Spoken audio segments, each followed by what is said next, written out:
throw him to the floor, please. Pontius Pilate does seem to have quite a predilection, if we believe our sources, for unnecessary violence. Romani. I don't think my Latin teacher would have let me off this easily. What is a Nuts actually almost certainly would have been on offer. Roads was probably the first thing that the Romans would do whenever they arrived in a new province. Hi, I'm Honor Cargill-Martin. I am an ancient historian, and today we're going to be doing a deep dive into the life of Brian. If you've watched it, you know that this is a very serious historical drama about resistance to Roman rule in Judea. Now you listen here. He's not the Messiah. He's a very naughty boy. I am obviously an ancient historian, not a biblical scholar, so we're going to be focusing very much on the Roman history aspects of this.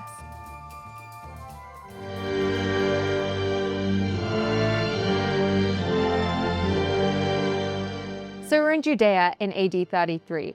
Judea is a Jewish kingdom in the Middle East. It was ruled by King Herod the Great until his death in 4 BC, at which point it was split into 3 kingdoms, which were given to his 3 sons to rule as client kings for the Romans. One of them really begins to mess up, and so he is deposed by the Romans in 6 AD and replaced by a direct Roman rule. The man who is ruling for the Romans at this point is the Roman prefect, and he is called Pontius Pilate. How blessed are the sorrowful! They shall find consolation. They shall have the earth for their possession. Speak up! Quiet, Mum. Well, I can't hear a thing.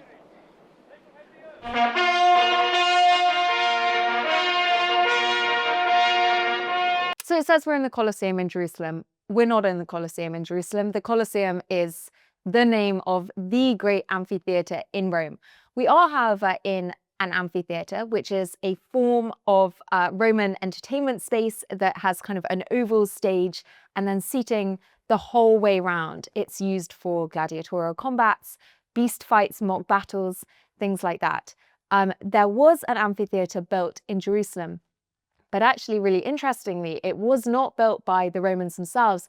It was built by the Jewish king Herod the Great. Herod was a client king for the Romans. He had spent some time in Rome. His children were actually brought up in Rome. And so a lot of his building projects are very Roman in scope. He builds amphitheaters, he builds theaters, he builds essentially a whole new Roman city on the coast called Caesarea, which is obviously named after the emperors and includes even a temple to the emperors themselves. I also like the fact that we've got the detail of an eagle symbol up here. That is a really strong symbol of Rome. It's also a pretty problematic symbol in Jerusalem at this point. There's a major backlash when Herod puts a golden Roman eagle above the gates to the great temple in Jerusalem. I also like the detail of the little statue that we can see next to the eagle, which is the wolf suckling the twin founders of Rome, Romulus and Remus. I love the fact they've got children's matinee here. Children probably would have been attending fights in the arena. But what I would say is that we're seeing an awful lot of gore here, kind of hacked off limbs and heads and things like that. And whilst gladiatorial combat obviously is a very violent art form, it's not all about kind of gory destruction.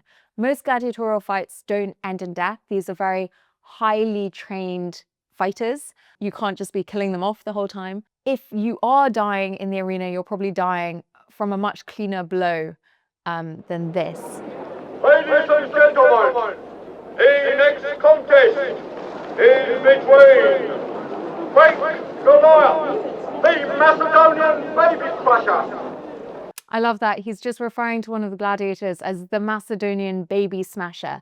And whilst I haven't come across that as a name for a gladiator, it does reflect something that the Romans did do, which was essentially brand the gladiators as having these sort of quite theatrical identities. People would have their favorite gladiators and really kind of follow their careers and watch them fight. Also, the reference to Macedonian is interesting. Gladiators usually are slaves. And so they can be brought from anywhere in the empire to fight somewhere completely different.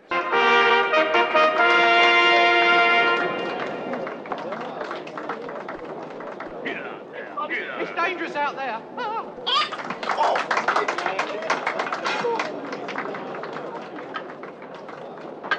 So you certainly do get instances in which gladiators that are armed to different extents are put up to fight against one another. But the ideal is always that it is essentially a fair fight, because that makes it much more fun for the audience to watch.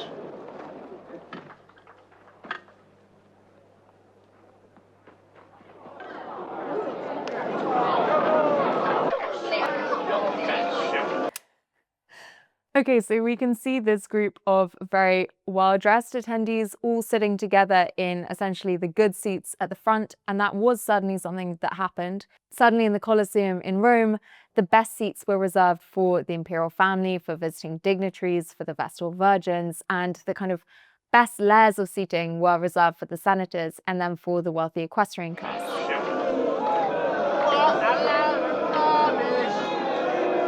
And we can also hear this really kind of rowdy booing and cheering, and that was certainly a huge component of any form of spectacle in the ancient world. So these sorts of spectacles were actually seen as a place for kind of communication between the people and their rulers. By booing or cheering, the people could let the emperor know what they thought of them at any given time.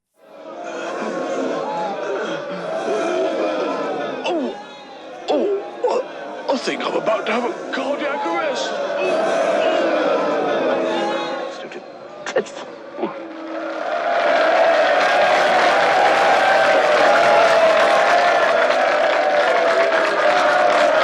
Soft tongues, wren's livers, chaffinch brains. So here we meet our protagonist, Brian, who is a local Judean man who is currently selling snacks, pretty unappetizing ones, in the amphitheatre. Jaguar's earlobes, wolf nipple chips, get them while they're hot, they're lovely. Dromedary pretzels, only half a dinar. Wolf nipple chips. Yeah, he's not selling them. So I think this is meant to be kind of weird Roman delicacies. I haven't come across any of those particular ones in my research. The Romans obviously did have some delicacies that we would now view as very strange. They loved a stuffed dormouse. They ate ostrich, flamingo. They thought that those were kind of great exotic dishes. I don't think those sorts of dishes would have been on offer in an arena like this. They were much more the preserve of elite banquets. Food, however, was a really important part of the spectacles, and it would very often be given out for free by the sponsor of the games. So we have references to people being given bread, wine, biscuits, kind of honeyed cakes by the emperor as they watch the games that he's put on for them. Lots, spleens. Got any nuts? I haven't got any nuts, sorry. Nuts actually almost certainly would have been on offer. In the Colosseum, archaeologists have found evidence of kind of nuts, dates, things like that. Otters' noses? I don't want that Roman rubbish. Why don't you sell proper food? Proper food? Yeah, not those rich imperialist tidbits. Oh, don't blame me. I didn't ask to sell this stuff. All right, bag of otters' noses then. Make it two. Two. Thanks, Reg. Are you the Judean People's Front? Fuck off. What? Judean People's Front. Well, the People's Front of Judea. Judean People's Front.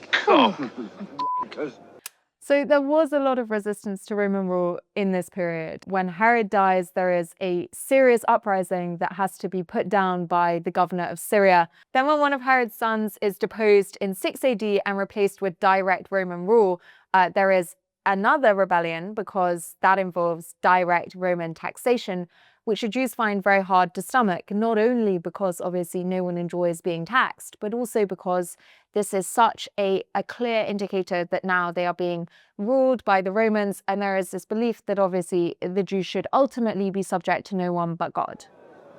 Can I join your group? Nah, piss off. I didn't want to sell this stuff. It's only a job. I hate the Romans as much as anybody. Are you sure? Oh, dead sure. I hate the Romans already. It's hard to pinpoint sometimes the exact cause of resistance in Judea in this period because A lot of it is probably about Roman rule. There are some points where something, for example, that Pontius Pilate does very directly leads to resistance. But there is also a socioeconomic element to it, with a sort of fissure between the elites and the non-elites within Judean society itself, particularly as the Judean elites aligned themselves increasingly with Hellenistic and with Roman culture. Listen, if you wanted to join the PFJ, you'd have to really hate the Romans. I do. Oh, yeah? How much? A lot. Right, you're in. We get in through the underground heating system here, up through into the main audience chamber here, and Pilate's wife's bedroom is here. Having grabbed his wife, we inform Pilate that she's in our custody and forthwith issue our demands. So we're seeing the People's Front of Judea plotting to overthrow Roman rule. Any questions? What exactly are the demands? We're giving Pilate 2 days to dismantle the entire apparatus of the Roman imperialist state, and if he doesn't agree immediately, we execute her. The thing is, there actually isn't that much apparatus of the Roman imperialist state in Judea at this point. Pontius Pilate is ruling from the new city Caesarea on the coast. But what does that really mean? He has a small number of soldiers. He doesn't even have a full garrison. His main role is really dispensing justice. For the majority of crimes, he is the only person who can give out a capital sentence. But apart from that, almost all the administration of Judea is left to the local elites. And this is really the Romans' modus operandi across almost all of their empire. I think it's really key to their imperial success. They let the people govern themselves as much as they possibly can because they know that that is going to create both less work and less problems for them. They bled us white, the bastards. They've taken everything we had. And not just from us, from our fathers, and from our fathers' fathers. And from our fathers' fathers' fathers. Yeah. And from our fathers' fathers' fathers' fathers. All right, Stan, don't labour the point. Well, that's certainly not true, because there has only been a Roman governor in Judea for about 27 years at this point. Before that, the Romans are only involved as being the kind of protectors of the local client kings. And what have they ever given us in return? The aqueduct? What? The aqueduct. Oh, yeah, they did give us that. That's true. Pontius Pilate actually did build an aqueduct. He extended it all the way into Jerusalem, and it causes a huge political problem for him. The population are not grateful. In fact, they rebel because it transpires that he has used some of the temple's funds to complete this project. And there's sanitation. Oh, yeah, the sanitation, Reg. Remember what the city used to be like?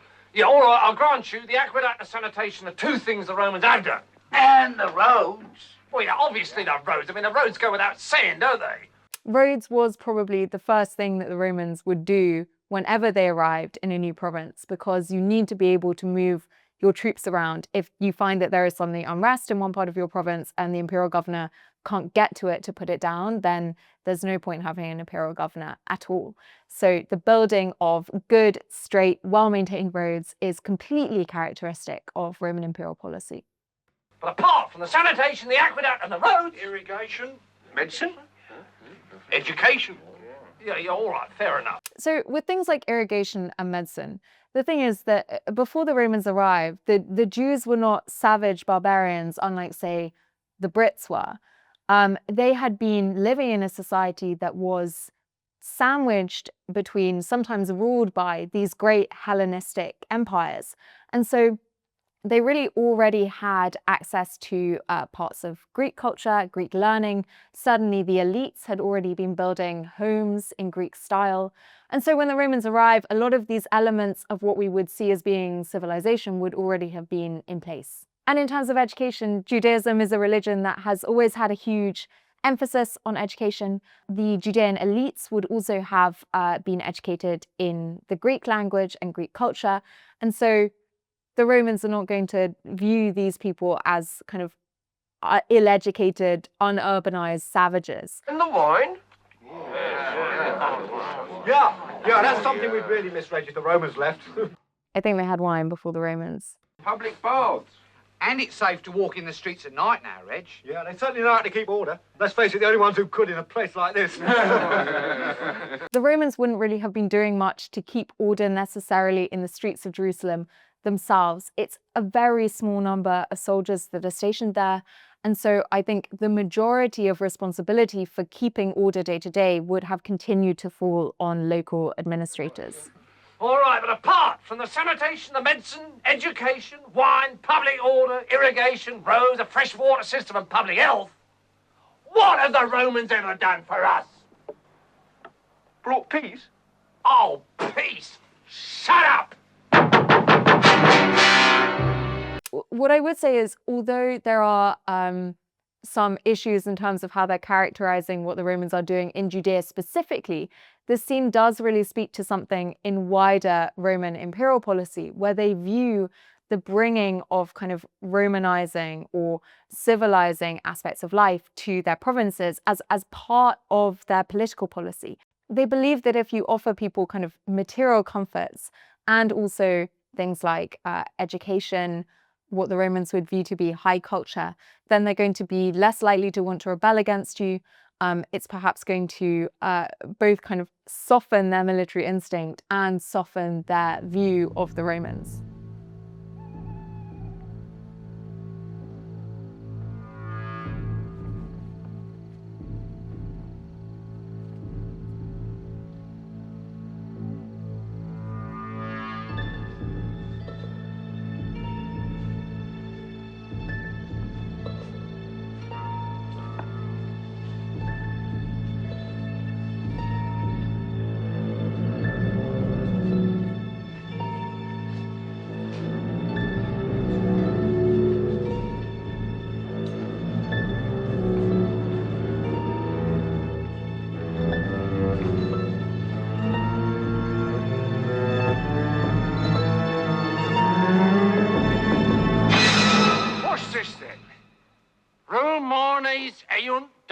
People call Romanes, they go the house. That is absolutely shocking Latin. Romans go home. No, it doesn't. What's Latin for Roman? Come on, come on. Romanus? Goes like. Annus? Vocative plural of annus is? Annie? Romani. I don't think my Latin teacher would have let me off this easily. What is eunt? Go. Conjugate the verb to go. Ere. Eo is it, imus, itis, eunt. So eunt is? Third person plural, present indicative. They go. But Romans go home is an order, so you must use... I'm getting like flashbacks to studying Latin when I was younger. E. How many Romans? Plural, ite. Ite. Thomas. Nominative. Go home. This is motion towards, isn't it, boy? Dative. Not dative, not the dative. No. The accusative. Domum, sir. Domum. Except that Thomas takes the locative, sir. Which is? Domum. Understand? Yes, sir. Now, write it out 100 times. Yes, sir. Thank you, sir. Hail Caesar, sir. Hail Caesar. If it's not done by sunrise, I'll cut your off. Oh, thank you, sir. Thank you, sir. Hail Caesar and everything, sir. Oh. And the idea that he is being forced to learn Latin is an interesting one. In Judea at this point, he would probably have been speaking Aramaic day to day. And the Romans do sometimes have a policy of trying to teach their subjects Latin, but their concern is really only with the elites in any province. So they're not going to bother about, a nobody like Brian. Also, they don't have a problem communicating with the elites in Judea because the Judean elites can already speak Greek, and the Romans, any elite Roman worth his salt, is completely fluent in Greek. So most of the public business between members of the Judean and the Roman elite would probably have been transacted in Greek rather than in Latin. I love this scene so much, and it does speak to something which is true about Roman culture, which is that graffiti is a really important form of political communication, and particularly of kind of dissenting political communications. Finished. Right. Now don't do it again. So we do hear in Rome about lots of kind of rude political slogans being daubed on walls or on the bases of statues.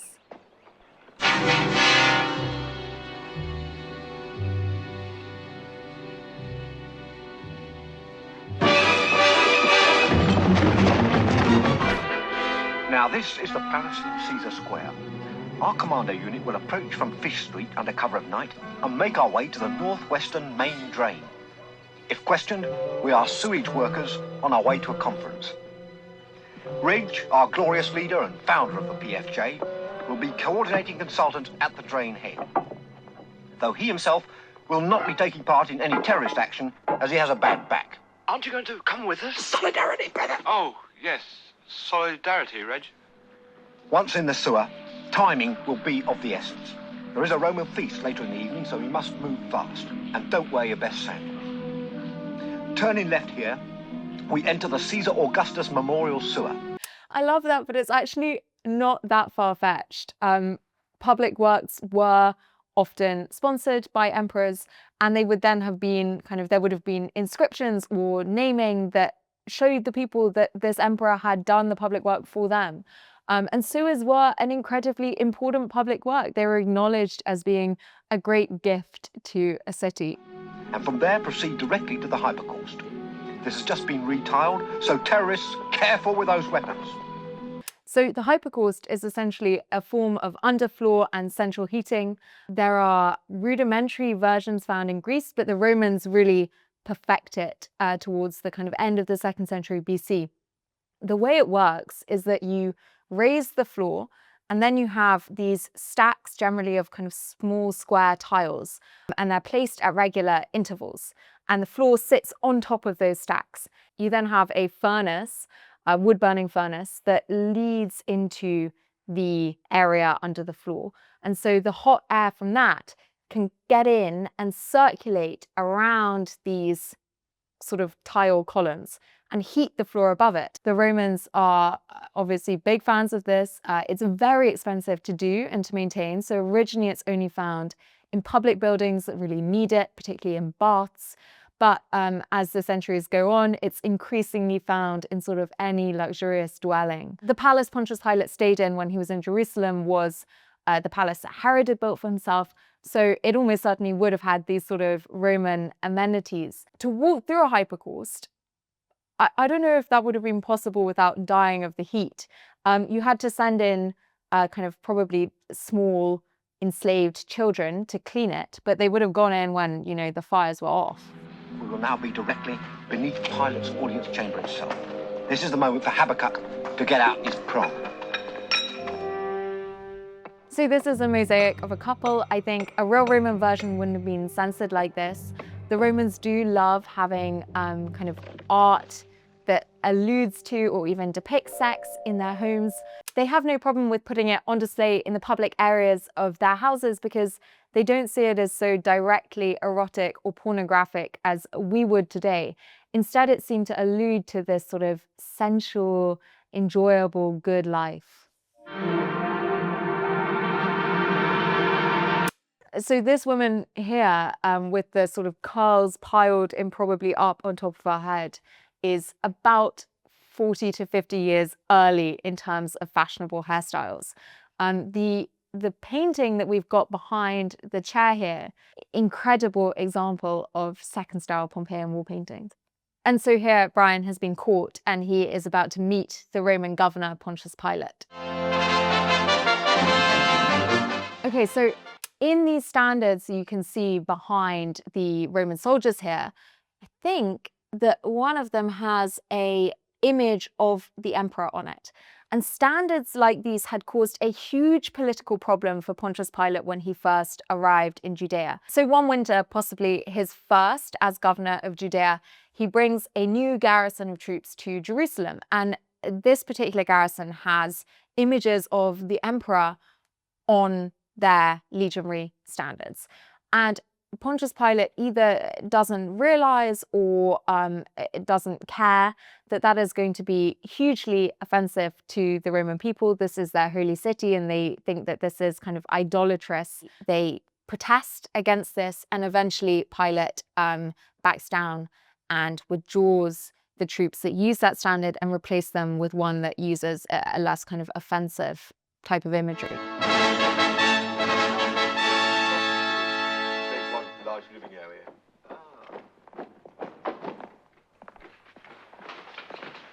Hail Caesar! So Pontius Pilate here is receiving his political prisoners while he decorates his palace. And what is so interesting about this is that it actually picks up on a scene that we get from the famous Jewish historian Josephus. Josephus goes on an embassy to meet Caligula to plead for the Alexandrian Jews who are being murdered in pogroms at the time. And Caligula meets the embassy, but he won't listen to their pleas properly. Instead, he walks around his palace just outside Rome and starts making orders about the interiors. He says, what do you think about this window? Should I replace it with kind of pure quartz? And the embassy are trying to tell him about, you know, their people who are dying. Only one survivor, sir. Ah, throw him to the floor. What's it? Throw him to the floor. Oh. Ah. Now, what is your name, Jew?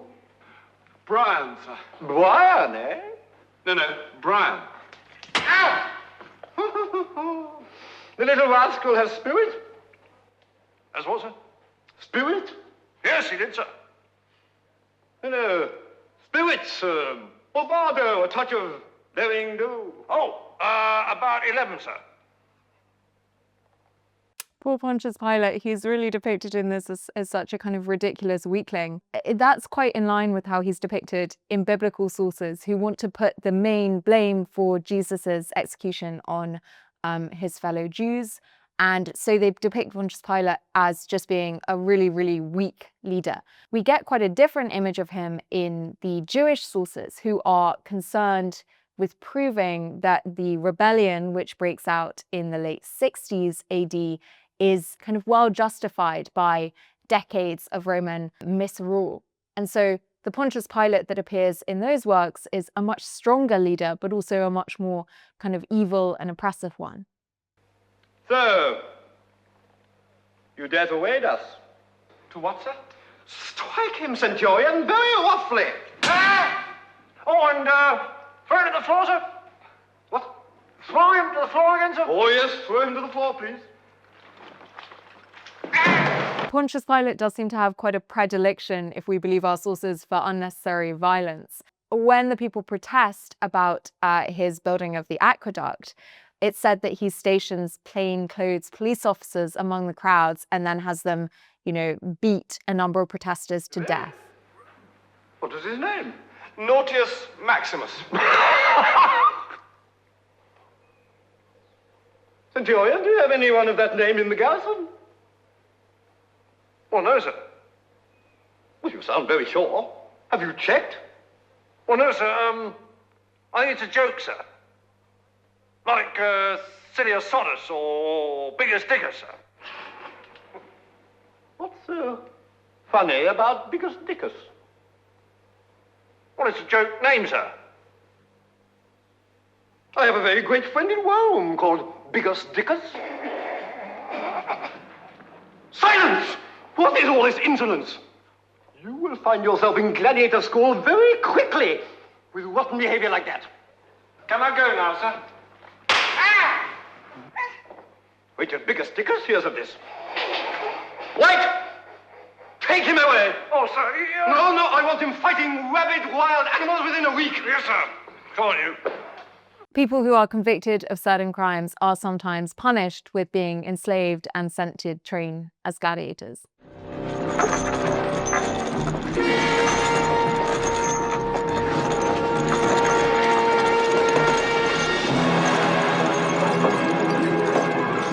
Next. Crucifixion. Yes, good. Out of the door, line on the left, one cross each. Next. Crucifixion. Yes, good. Out of the door, line on the left, one cross each. Next. So crucifixion is a form of punishment that the Romans start using in the Punic Wars, and they continue using it with increasing frequency until it is abolished by Constantine the Great. Originally, it is only used for slaves and for foreigners, but then as time goes on, it also starts to be used for kind of people of the lower classes. Crucifixion? No, freedom. What? Freedom for me. They said I hadn't done anything, so I could go free and live on an island somewhere. Oh. Well, Exilium ad insulam is actually a serious punishment in this time period. So you will be exiled from Rome and sent to live on a specific island.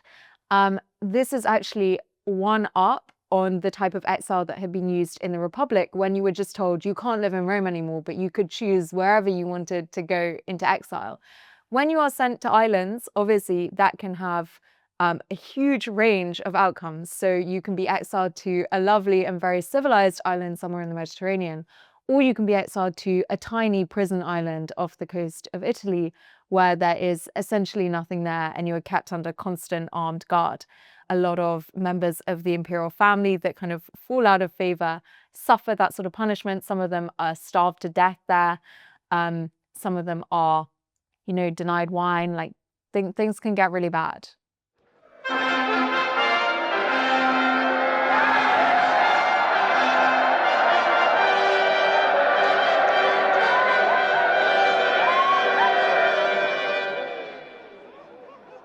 People of Jerusalem,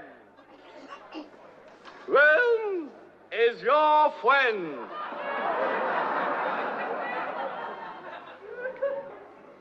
To prove our friendship, it is customary at this time to release a wrongdoer from our prison. So this is a story that we find in the Bible, but it's actually not attested anywhere else. This idea that Pontius Pilate releases a prisoner for Passover. He would definitely have had the power to do that. And there are instances in which provincial governors will release prisoners in order to kind of, as a sort of show of goodwill. It's possible that he wanted to do that particularly during Passover, because Passover is a period of time that is very associated in the Jewish calendar, obviously with the kind of throwing off of oppressive foreign rule. And so it might have been a particularly febrile time to be a Roman governor.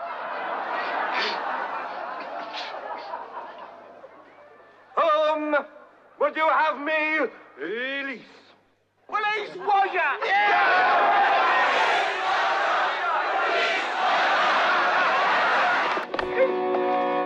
Where is Brian of Nazareth? Bastard! I have an order for his release. You stupid bastard! I'm Brian of Nazareth. What? Yeah, I'm Brian of Nazareth. Take him down. I'm Brian of Nazareth! I'm Brian! I'm Brian! So this is clearly a reference to the iconic Spartacus scene. I'm Spartacus! I'm Spartacus. I'm Spartacus!